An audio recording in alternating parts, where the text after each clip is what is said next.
Hey friends, Kaleem Caire here, sitting outside of a black business that I'm about to go into to help them with their plan to stabilize and grow, something that I enjoy doing. Too much is given, much is required. I've been blessed to have a lot of great experiences, and this time in my life, want to share that with as many people as possible. So I've been happy about some of the work I've done to help some of these businesses get lifted or just grow. But that's not why I'm talking to you today. I have been really struggling over the last probably couple of years, honestly, with things I've been reading, things I see, things I hear. And I've been so focused on developing this school that I've tried to stay just 100% focused on that, because that's been, heavy lifting in and of itself. But there's three things I'm just truly, truly concerned about that I'm going to start talking up again very publicly, very openly. And we live in a time now where you say certain things on social media or in public and people think, oh, they must be talking about me. People personalize your comments, which makes it unattractive to want to even speak up about things, because people do that. And they also want to fight and argue and call you names and all that. But I don't care anymore, you guys, because there's three things that are troubling me today. One is the fact that we have this terrible achievement rate among black children in this city. And I'm focused on African American children today because this hasn't changed, and in some ways it's gotten worse. We've seen incremental growth, but it's been so little growth that if we keep growing at the pace that we're going to grow at. A gentleman in Madison, Dr. John Odom, had some economists look at this in the early 2000s, and they said it would take us 150 years, a minimum, to overcome the achievement crises that we have if we just stayed on our current course then, and if societal issues didn't change. Well, as we can see, societal things have gotten even more challenging. Gentrification, poverty, all these things are growing, working simultaneously to grow and undermine neighborhoods, communities, children, families. But the achievement crisis is crazy. And the fact that our community doesn't treat it like it's crazy drives me crazy. There's a lot of people supporting my school. I'm not dissing them. But you guys, this should be our number one priority, is what's going on with our children in our community right now. Because not only are black children now underperforming, everybody's child is underperforming if you just look at cross groups. Individual children might be excelling, but as aggregates, even white kids are struggling now. All over the state of Wisconsin, all over the country. And it's because we do not have a focus on children in the United States of America. We have legislators right now in our state houses and in our federal houses arguing with each other over things that in many ways have very little to do with children and families and their success. Our Congress is spending all of its time talking about Donald Trump. And, sure, they have to address that issue. That's their challenge. But what else are they doing? What other big issues are they pushing to move America and our people and our children forward? So that's one, the crises. The second is, I keep hearing people say to me, Kaleem, we need more black teachers. We need more Latino teachers. We need more this and that.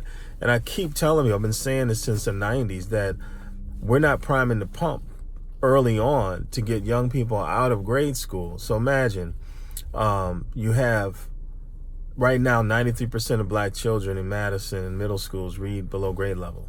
93%, according to state test. With that, the majority of them read very below grade level. They're really struggling to even be functionally literate. And so you take that number and you figure out how many of them are going to actually go on to college. Well, by the time they get to senior year, the results don't really change that much. So we're sending so few children to higher education because we're not fixing the problem on their front end, that by the time they graduate from high school, very few of the number that could go to college. And of that number, about 40% of them actually finish their college degrees. And what percent do you think go into education? Well, according to the federal census that looks at where people go for education, what they major in, it's always been between like 5 to 7% of black students will major in education. So we're talking about a very small number on output end of this, because we lose so many on the front end. So, but then we argue, where are all the black teachers? We need to hire more. Well, people, if we are not making our children's education and life a focus early on in their life, we are not going to get the result that we want on the back end. We won't have more black lawyers. We won't have more black doctors. We won't have more black politicians. We won't have more black teachers, male or female. So where are we going to recruit these people from when the pool is so small all over the United States of America? Come on, people. Literally, we want what we don't commit to developing early on. So it frustrates me, because the other thing that I'm seeing is that black men and women are being pushed out of public education, in particular black men, because of the way we work with our children, the way we talk with our children, the way we address our children. And I've heard it in my school. I've heard it in schools across the city for years. And we have pushed out really good people. And then we complain about, well, the children still aren't succeeding. They're not achieving. And it's like, well, maybe some of that goes hand in hand. Sure, there are black educators that shouldn't be teaching. We know that. But I've seen many, not just here, but elsewhere, DC, when I was there, who leave because they're like, man, I can't.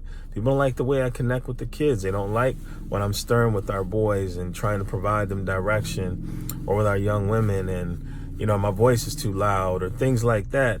There's a book called Black Teachers on Teaching by Michelle Foster. I encourage all of you to get that book off of Amazon if it's still available, because it gives you a generational perspective of what it's been like for black educators from the time of before desegregation until the 90s when it was written.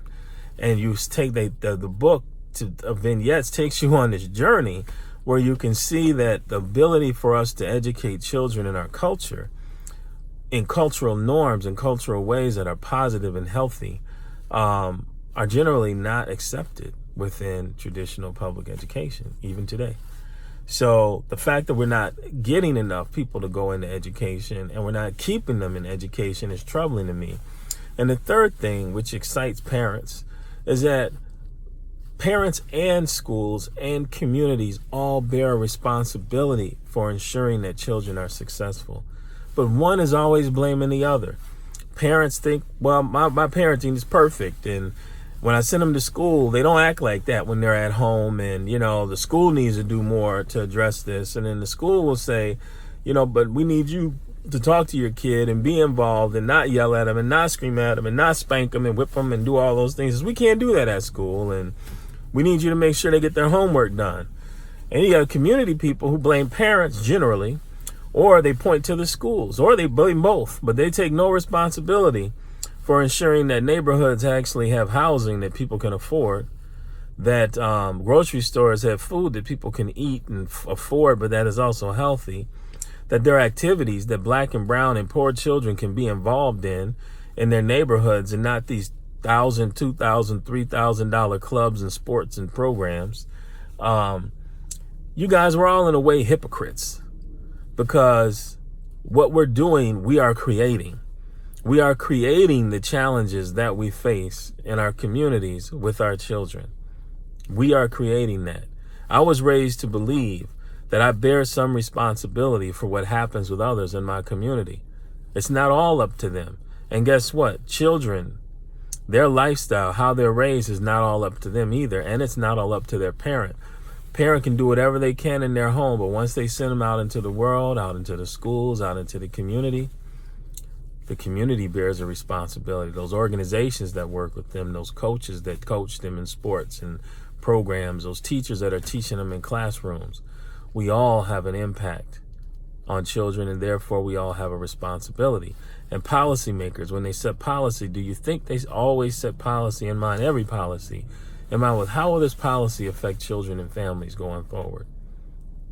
I mean, we don't really have to get into answering that question. I think we already know that doesn't happen the way it should, not unless we're addressing education. But even still, then, we always end up addressing narrow interest.